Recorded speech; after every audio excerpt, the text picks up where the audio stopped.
Good evening, all, and welcome to Lullaby Legends with Lack. I'm your host, Caleb Lack, and in each episode I tell one or two short stories for you to relax by, spanning the range from the dawn of civilization to the age of information.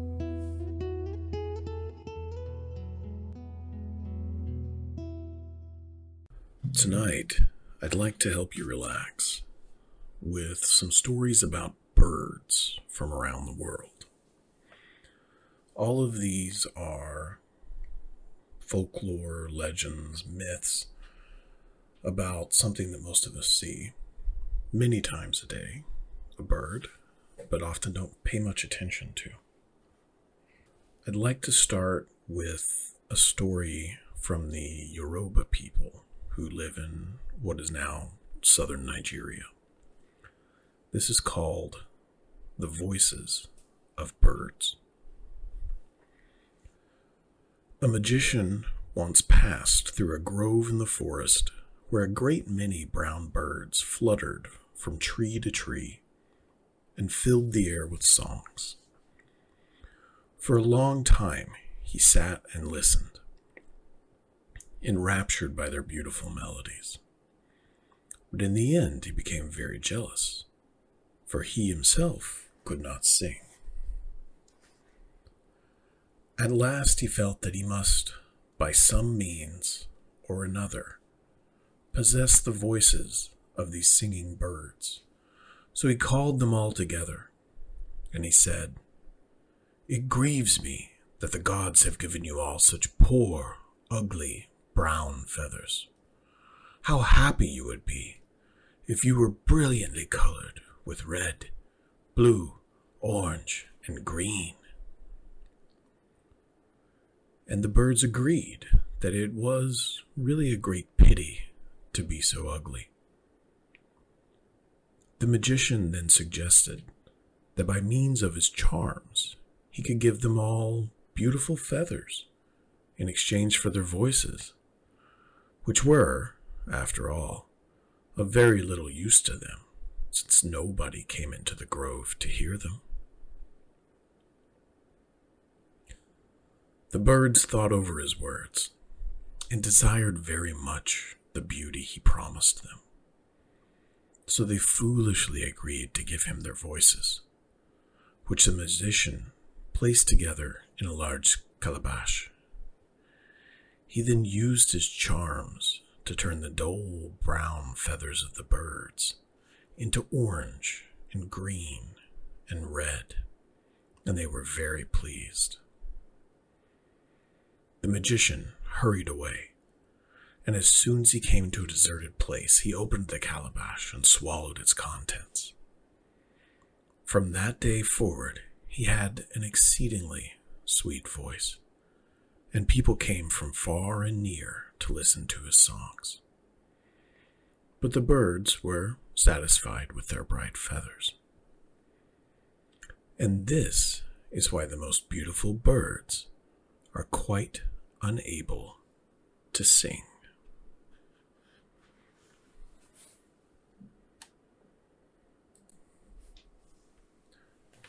So now you know why sometimes the prettiest of birds, perhaps like the peacock, often have the worst voices. Our next story comes from the Omaha tribes here in North America. And this one is called The Bird Chief. All the birds were called together. They were told, "Whichever of you can fly the farthest in the sky will be chief." And so all the birds flew to a great height. But Wren got under the thick feathers of Eagle and hid there as Eagle flew up. When the birds became tired of flying, they came back down, but Eagle continued to soar. And when Eagle had gone as far as he could, Wren came out and went up even further. And long after the birds had reached the ground, eagle finally landed too. They thought that they were all there, so they started to figure that he was the winner. But Wren was still not down. So they waited for him. After a very, very long time, Wren finally came down too. Eagle had thought pretty highly of himself. He was sure that he was the winner. But Wren was the one who was made chief. What's interesting about that story is that there are actually other stories in other cultures where the kind of assertive personality of the Wren, or the bearing of him as the kind of the leader, is recognized in a number of other cultures, including German, where the Wren's name in German translates to King of the Fence. Sticking with our friend the Wren, let's travel to Scotland for a quick little story called The Wedding of Robin Redbreast and Jenny Wren.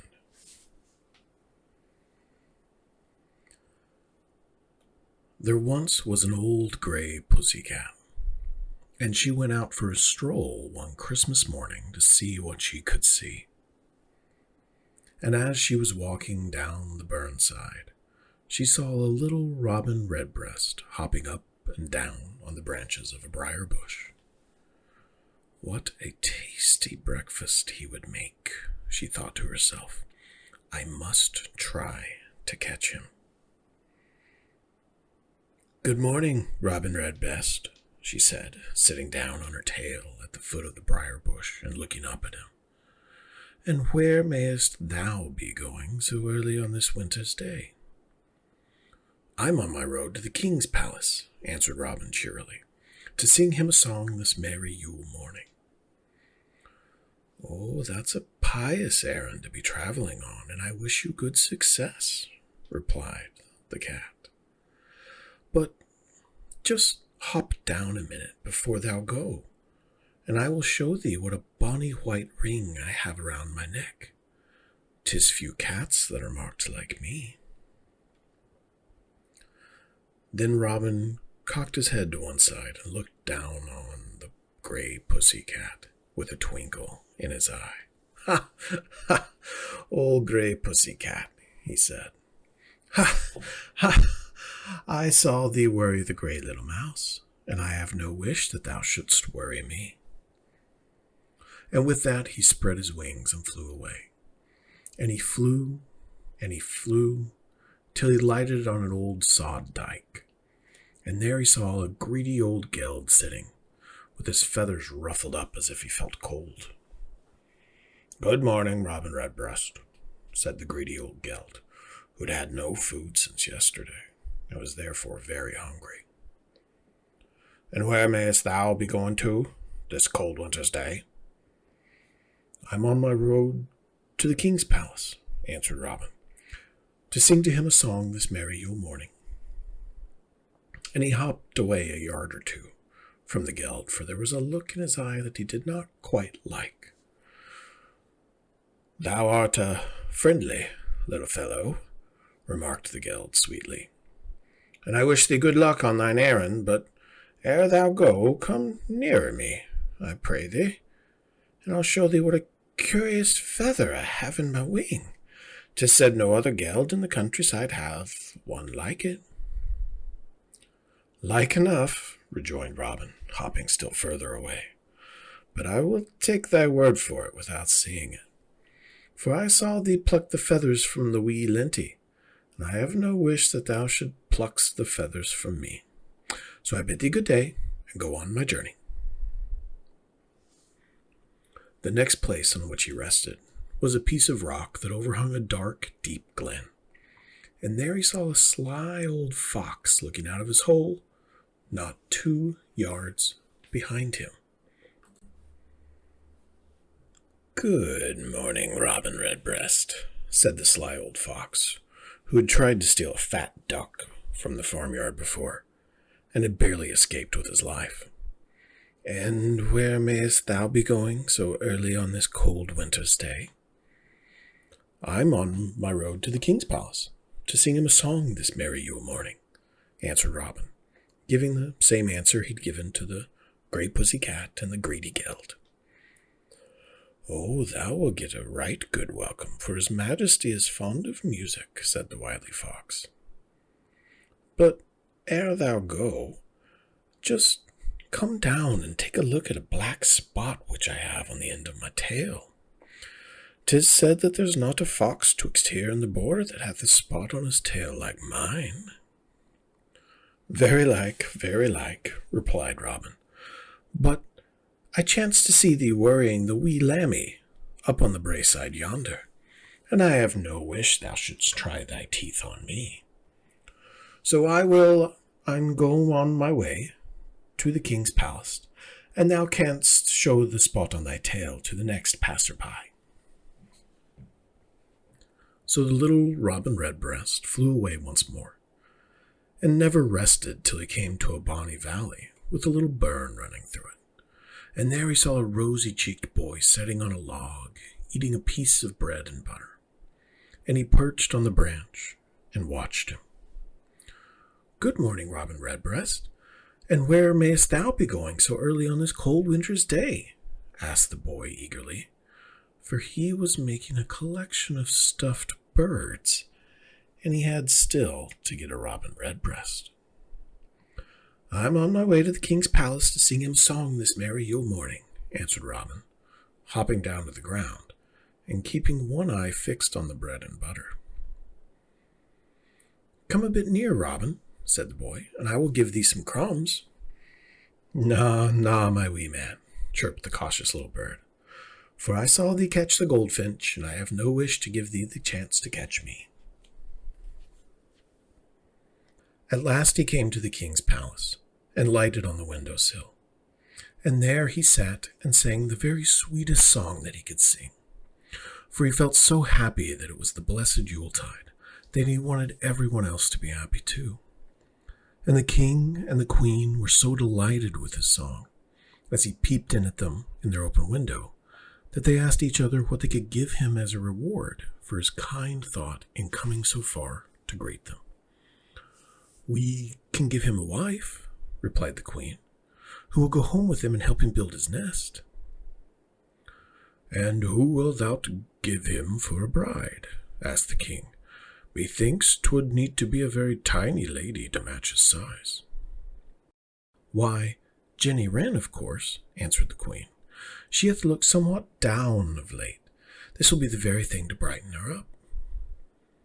Then the king clapped his hand and praised his wife for her happy thought, and wondered that the idea had not struck him before.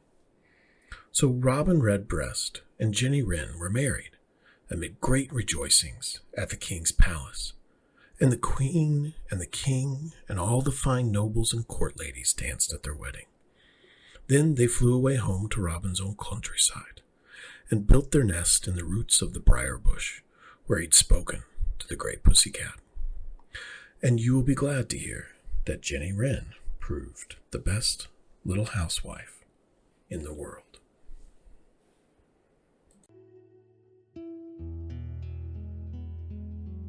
That's all for tonight. I hope you enjoyed this story and that you will come back for more. If you have feedback, a suggestion, or a request, feel free to reach out and let me know. Good night, sleep tight, and don't let the Knocknitsa bite.